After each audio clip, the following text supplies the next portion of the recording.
What are we jamming on now? Jay, what are you jamming on now? Oh man, so much Elder Scrolls Online, so much ESO. Like I was like, yeah. I'm super pumped. For the first time ever, I switched my main character, my sorcerer, which you can see behind me here, from magicka based to stamina. Like so, no more staves for me, Josh. I'm rocking a two-handed greatsword on my back bar, which is badass as hell. Looks like something that was forged in freaking Lord of the Rings, like by the dwarves. And on my front bar, I'm using like two daggers, and my DPS, damage per second, for any newbies out there, has never been higher. That's 108k per second. Like it's a blast. I'm having a freaking good time. I find it remarkable that you could find something new to entertain you, Dude. There's so much more. Like that's okay. So that's just part of it, right? So a new chapter came out, as chapters do, like twice a year or three times a year. I can't remember. But a new chapter came out, and from a questing perspective, Courtney and I were two chapters behind. We just had, doing other things, life, we got behind. And so since that was one of the things that we love doing, we're like, all right, let's kind of catch up. So we worked through the Blackwood story chapter, and now, like, what you see behind me is Fargrave, which is like this place in between Nirn and the other realms and like the Deadlands. So like Deadlands is a part of it. And so we're starting to go through that. And that's been a lot of fun. So I'm questing with Courtney, and like, again, I had to check and see, what's best in slot, how's my DPS going to be. Because once we started questing, I naturally wanted to see, what is the best gear? Like, how do I stack up damage-wise? Like, can I rejoin, some of the good Trials guilds? And so when I looked, last patch, I didn't have the best stuff for Magicka, just because I hadn't really been playing, hadn't done some of the latest Trials. But this time, because of the way they changed sets around, I was like, and they made it easier because you can save your builds. I was like, you know what? Let me just. I love having stamina characters, but I've never loved it as much as being like magic and being able to just like cast spells. But if I can make my main, my sorcerer, a stamina person who can wield both magicka and a weapon, and make it like actually viable for in-game content, I want to do that. It's been fun. So like, I found out that I did have like the best in slot gear. Like, I just had to farm a couple of pieces, but otherwise, like, I had the best stuff already. It was just learning the new rotation, the new skills, the new weapons, and it's been fun. And like, they introduced some other stuff too. Like, they had some mythic items that you have to scry for and basically like go on treasure hunts and dig for. And that makes you OP, but there's like gives and takes with it, so that's kind of fun to play around with. Then there's actually a card game. Not quite as fun as Gwent from The Witcher out there. If anybody plays like The Witcher, love that game. But it's called Tales of Tribute. It's a different kind of card game. A lot of people are into it. I've won every game I've played. I don't know how much I like it yet. It's interesting, but they just keep adding enough to the game to make it fun. How in depth is the like play arena for the card game? Like, you never played Red Dead 2, did you? I did not like Red Dead 2 at all. Did you play the poker at all in it? No. Oh my god. So I don't even play poker. It doesn't, especially 5 card fucking whatever. Texas, it's boring as fuck to me. In that game though, it was really fucking fun and really well done. Like, the characters would get up from the table, and like when you cleaned them out, and there was like, they had personalities, and like it was really fucking well done. So like, yeah, I mean, it was not just, you didn't just fucking go to a screen where there were some cards, and like it was like playing with people. Obviously poker is so behavior dependent too, as far as the skill of it, and they did a really good job of, and I know I'm not alone in this. I've heard many other people say this. Like, that was, by the time I was done playing that, or towards the end of playing it, I think I was having more fun playing poker than playing the actual game. I'm not surprised. I know Gwent, though. I hated fucking Gwent. And what? Oh, Witcher, man, I can't believe fucking hated it. You would say that as somebody who likes D&D and stuff. Like, to me, Gwent was amazing. I hate like, we've had our discussion. Witcher 3 in general we've talked about this. We can rehash it again. Yeah. They tried to make Gwent a standalone game. They tried to change it too much. I don't enjoy it as much. But like the new Gwent, oh, it's great. Or the old Gwent, rather. Okay. But yeah, man, I mean, it's it's still amazing to me, like how good graphically ESO stays and gameplay wise is like years later.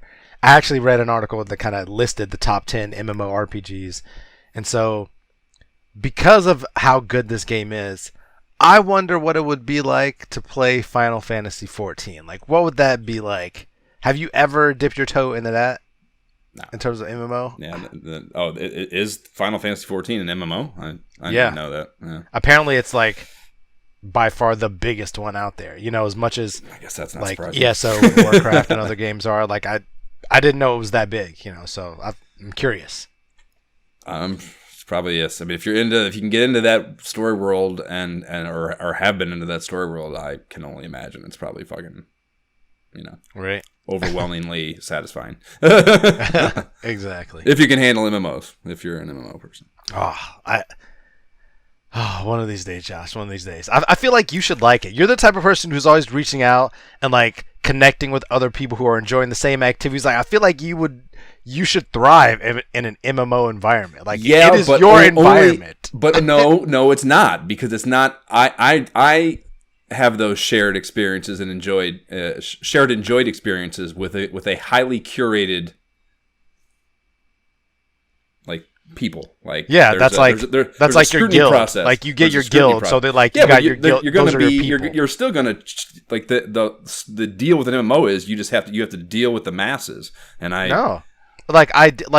honestly, I only up until recently, like, pretty much only played ESO with guild members. Like, I would get on randomly just to do, and they're like, private servers where you just literally cannot have to interact with other people. No, I mean, like, people are out in the world, but like they can't interact with you. Like, there's nothing they can really do. They can't fight you. Like, unless you're in the actual PvP 1 zone, like, nobody can just come up and like fight you or do anything to you. That was the only reason I could enjoy Fallout 76 in the slightest bit, was because, like, those people who wanted to be the exact thing that is fucking stupid and I have no interest in whatsoever with MMOs, as long as you didn't entertain it, it was almost comical in the way that they could try, but it did nothing to you, and they just like had to just like watch you walk away casually and care less about their existence. It was fucking fantastic. No, that's the thing though. Like, you'll see people out and about, like, just doing stuff in the towns, but like nobody can, like, they could interact and like ask you to trade if like they knew you or something, or ask you to, like, there's like spots where people naturally go to duel each other, but otherwise, like, you just see people. And like, obviously the dungeons and trials, that I only do with guild members and people that I know, because that's the best way to get content done. Now, when you get sufficiently strong and high enough DPS, you can just like queue in the randoms and go with people because you're like, I'm good enough, I'll carry you, whatever. You know what I mean? And you're not in chat or anything. But like, as far as socially and everything, that's the reason why I like the guild. Even for somebody like me who was like, I don't really want to be talking to people, like, it became such a good social, like, tight-knit scene that it was like, I'm going to get on just to play with you guys, and we're going to do these things. If you guys are not on, I'll probably do some solo stuff. You know what I mean? Maybe. That's why I feel like that is your jam to a T. And maybe you've had some bad experiences with other games, but like, you would, thrive with like a guild here. You know, I'm going to keep plugging it every week. Keep chipping away at it. It took me 4 years to watch Breaking Bad, and it eventually happened. Oh man! Or 4 years of people doing that, I should say, to watch Breaking Bad is what I meant. Yeah. In any event. Yeah. But yeah, so much ESO, I can't even talk about it. Just every aspect of it, every aspect. And outside of that, really only Super Mario Deluxe. I'm playing that game with Zeke. It was original freaking Switch game that we got. Hadn't worked our way all the way through, but we've slowly been picking it up, beating levels and worlds here. I think we're on like world 5 or 6 now. So this is the harder one though. That you're like a 2D platformer. Or is that like? Yeah, this is the one where like you can have up to 4 on the screen, so it's harder because you can drag people along. But I don't know. With just me and Zeke, we've been making it work. He's gotten better. I've gotten better. It's just. Yeah, and he's sucked in. So even when we're not playing it, he's like, "Can I keep playing it?" I'm like, "Sure, go ahead." Yeah, I fucked with that one. Odyssey's great. Yeah, that's it, man. Word. Yeah, I don't know. Not really. I was still chipping away at Green Hell VR, rather, and it's good. I haven't played it, and partly because of work and like a week and some change. But I'll get there eventually. There's, it's not perfect, but it's engaging enough and interesting enough that I'll definitely get through it. Nice.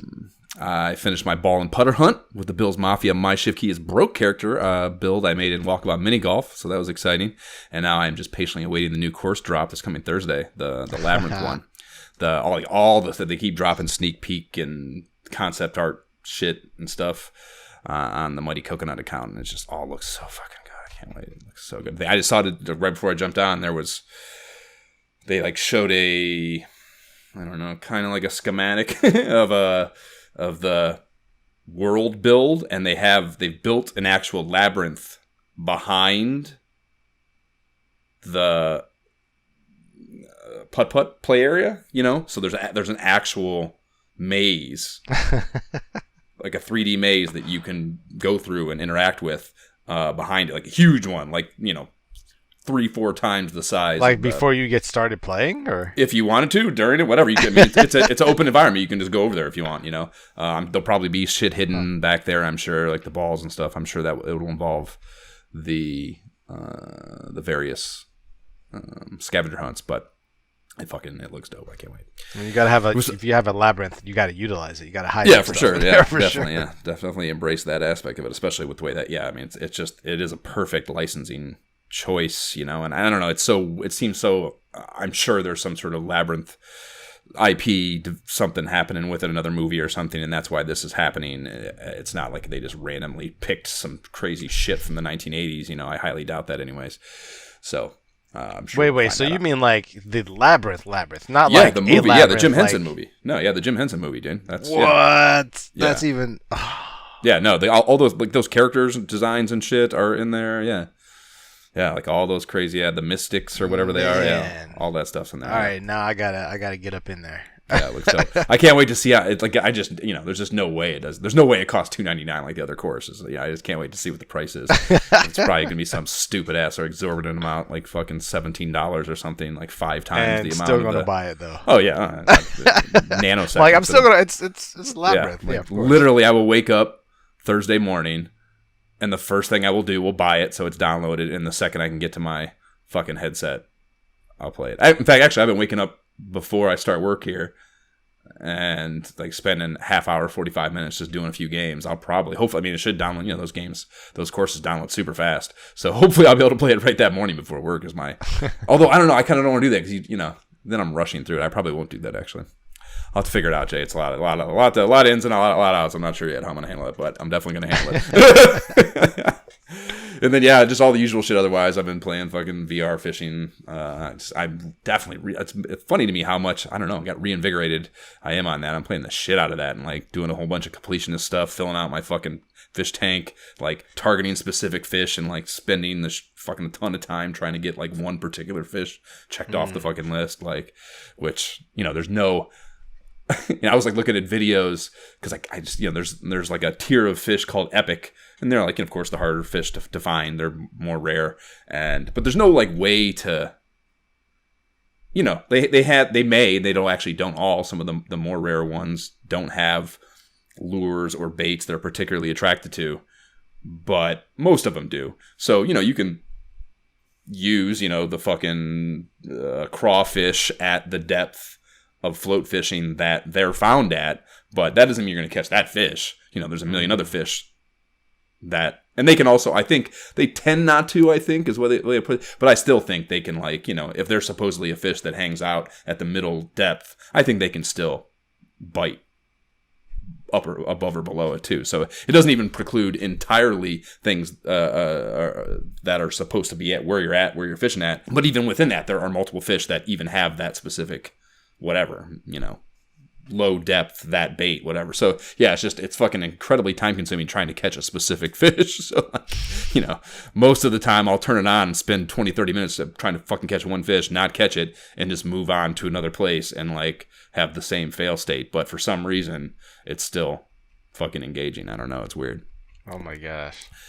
In part because of the piecemeal. Like I said, you can just do it for 20 minutes and you're out, and there's no, you don't have to get anywhere to do that. You just literally fire it up and go to the place and throw the line in, and it's super quick, So it's a great thing. I don't understand. I think it'll always be a necessity for me. Like fishing. If I need to fish to eat, yes, I will do that. Otherwise, I'm telling you, dude. It's Loot Crate City too. Like that, all that's built in there. It's well done, dude. I guarantee you, if you started doing it, you'd be like, I don't know, man. Even on ESO, there's like a part of these leads for these mythic items you get that require fishing, and so I've had to do that. And I'm clearly, but that's because that's I know. I'm not saying it's as involved as what you're doing. Yeah. But it's just the aspect of like fishing. I'm just like, oh my gosh, get me off of here as fast as possible. Dude, because the physics it's so good, and like especially as like a time kill thing, you know. Like I stumbled onto this podcast called the Nostalgia Podcast, and they have like 200 something fucking episodes, and I have just been. They're great podcast, great group of guys, very funny and pretty damn smart too. And they just do an individual game. They're doing the kind of it's the only one I've seen doing this. They're doing the entire NES release catalog from in the order of release. So they're doing all 700 official titles in the order of release. So they're like, they're on like game 250 or something.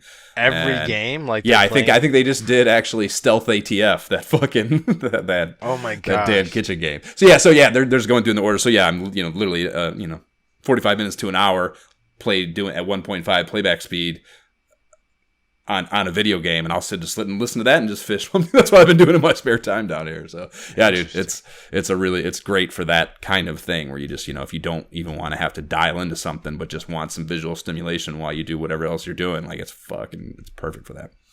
And some Demio too, here and there. And that's it.